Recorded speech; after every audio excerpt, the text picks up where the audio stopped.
And the holidays can be magical, but for people experiencing grief, it's a very difficult time of the year. If you're feeling broken either by a loss or by illness, there are a lot of resources and strategies to help you cope. Dr. Zorba Paster is with us today. Good to see you. Good to be here. Recently lost his wife of 49 years, Penny. Right. Our condolences. We talked before we're so that. sorry. You also wrote a column about coping with grief in the Wisconsin State Journal this past Saturday. Was that cathartic for you to write that? Very much so, very much so. I sort of thought about it for a while, and then it, went out of my mind, because that's how grief is, kind of comes and goes. And then Thanksgiving hit. I knew that I was going to go visit relatives in Chicago, and I thought this is the time to write a column, because at the time of celebration, we want to think of those people who are not with us. Whether we want to or not, they come into our memory. And the holidays are so hard. They're so hard. If you're struggling in any way. Right, because all of a sudden you look on TV, everyone looks like they're happy and they're having a good time, and you may not be happy, you may not be having a good time, and so you've got to figure out methods to actually cope with your stress and cope with your grief. And what are some of those methods? Well, I think first of all, talking to your friends. We all, most of us, nearly all of us have a backbench, and talking about it really does make a difference. And some people are afraid to talk about it. They're afraid to talk to their friends about it. They're afraid to talk to their relatives. But the fact is, if you know somebody who recently lost anyone, talk to them about it, say, how are you feeling? And then actually look in their eye, say again, how are you really feeling? And then when you give them a hug, I read something interesting, and I think it's actually on.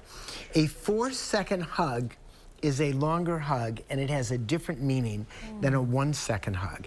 And I find it absolutely true. When people hugged me for like 4 seconds, I really felt like they were really being close to me. And then they looked at me in the eye and said, how are you doing? And sometimes that might be a moment that I wasn't doing well.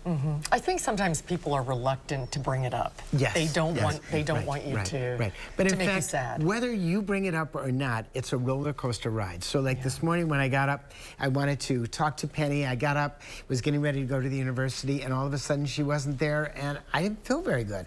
And then I got in my car and went to the university to do some taping. And I called my son Eli, and he called me back, and I said, how are you doing? I said, not so good. He talked to me for like 3 minutes on the phone, and it was refreshing. It was your son talking to you, and he said, Dad, it's a roller coaster for me too. And all of a sudden that went right to my heart. You have a book that you highly recommend. Oh, yes. And people read if they need some support. This is an incredible book by a woman named Martha Hickman. I got this book from a friend of mine. She brought it over to the house. There are a number of people that I've given this book to. It is the best book that I have ever read for people who are grieving. And every day there's something to read. There's a quote. Sometimes it's from Shakespeare. Sometimes it's from somebody who's a homespun philosopher. And she started writing this years ago when she lost her 16-year-old daughter, fell off a horse and died. And she started writing this book. And this book has been in continuous print for about 35 years. It is a great book for anyone. And I bought so many of them from Amazon that they stopped sending them to me. If you buy too many, Amazon won't send you the book. So I've had to get my son to buy me some books so I can get strange. Yeah, it's very strange. Maybe they think I'm giving the book for I'm grieving. It's very odd. Anyway, the book is a great book.